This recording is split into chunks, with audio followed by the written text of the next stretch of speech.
캄보디아 정부가 태국에서 귀국한 노동자들에게 불법 재입국 대신 국내에서 확대되는 취업 기회를 활용할 것을 촉구했습니다.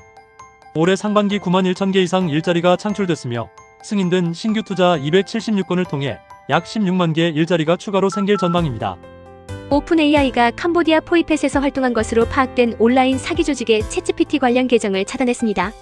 해당 조직은 투자 로맨스 사기뿐 아니라 조직 운영과 인력 모집에도 AI를 활용했으며 인신매매 강제노동 정황도 확인되었습니다. 지난 7월에 앙코르 유적공원을 찾은 중국인 관광객은 5,750명으로 외국인 관광시장 가운데 가장 많은 것으로 나타났습니다. 다만 올해 1월부터 7월까지 누적 중국인 관광객은 25.4% 감소해 본격적인 관광시장 회복까지는 시간이 필요할 전망입니다. 장기간의 보호정책을 통해 메콩강 민물 돌고래 보전에 성과를 거두며 2025년 새끼 8마리 출생, 폐사 연건을 기록했습니다. 정부는 보호구역 지정과 순찰, 어업규제 및 주민대체 생계 지원을 통해 생물 다양성 보호를 지속할 계획입니다. 신한은행 캄보디아가 카카오톡을 통해 계좌 카드 대출 등 금융상품에 대한 비대면 상담 서비스를 제공합니다. 한국인 고객들의 금융 접근성과 편의성을 높이고 영업점 방문에 따른 시간이동 부담을 줄일 것으로 기대됩니다. 캄보디아가 룩셈부르크의 클리링 포리절츠 사업을 통한 지뢰와 불발탄 제거 지원에 감사를 표했습니다.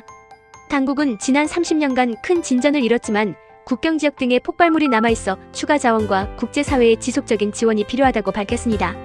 캄보디아 정부가 WWF와 함께 공공민간국제금융을 활용해 자연보전과 지속가능한 농업, 지역사회 경제 발전을 연계하는 녹색금융 확대에 나섭니다.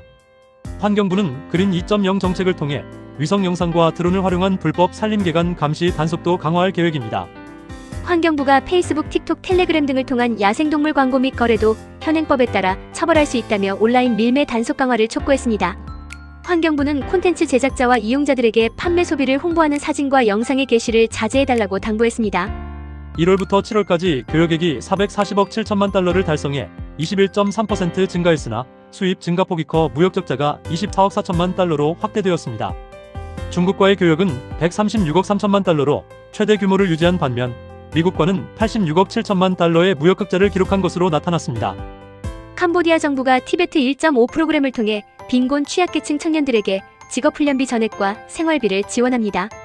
음료, 제과, 제빵, 미용, 크메르 요리, 바텐딩, 창업 등 6개 분야의 실무 교육을 제공하며 일반 지원자도 무료로 교육받을 수 있습니다.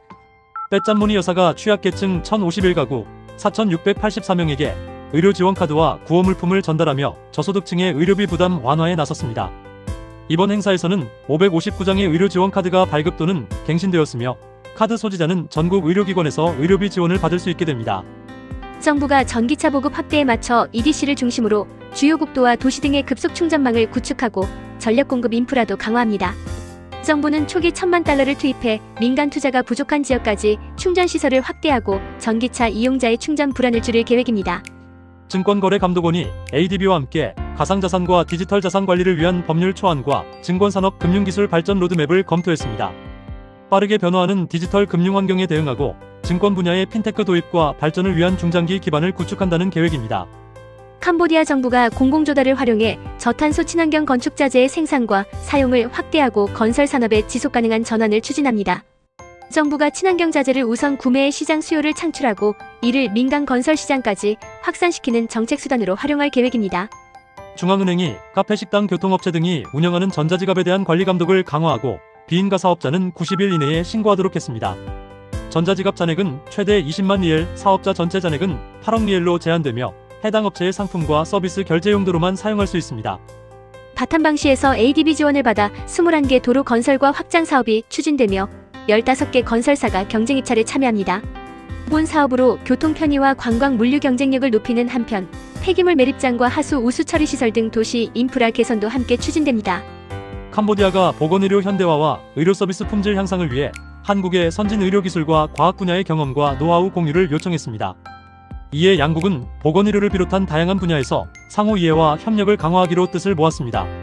노동직업훈련부가 한국유학예정 장학생 28명에게 AI 컴퓨터과학공학 등 첨단 분야의 지식과 기술을 적극적으로 습득할 것을 당부했습니다. 행 수어 장관은 유학 경험과 국제적 네트워크를 바탕으로 귀국 후 캄보디아의 디지털 전환과 산업 발전에 기여해줄 것을 강조했습니다. 프렉도알 람사르 습지가 아세안 회원국의 만장일치 지지를 받아 아세안 문화유산공원 지정 후보로 선정되었습니다.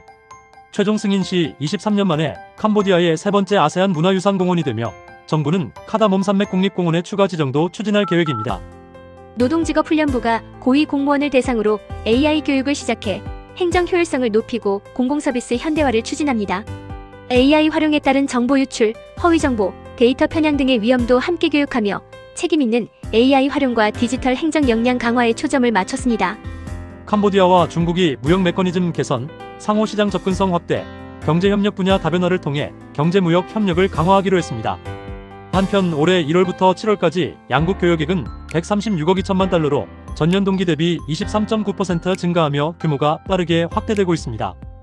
러시아 상용차 제조기업 고리키 그룹이 푸놈펜의 트럭버스 특수차량 등을 생산 조립하는 시설 설립을 추진하고 있습니다.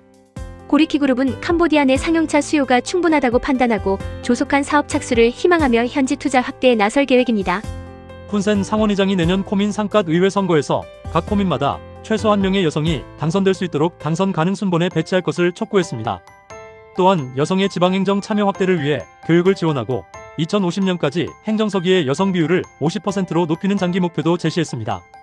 우정통신부가 영상 시청만으로 돈을 벌 수 있다며 악성 앱 설치, 개인정보와 금융정보 탈취를 유도하는 온라인 사기에 대해 경고했습니다.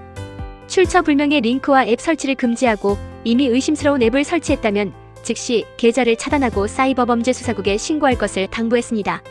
더 많은 캄보디아 소식은 더보기 링크에 있는 캄보디아인 사이트에서 확인해주세요. 구독과 좋아요는 필수입니다.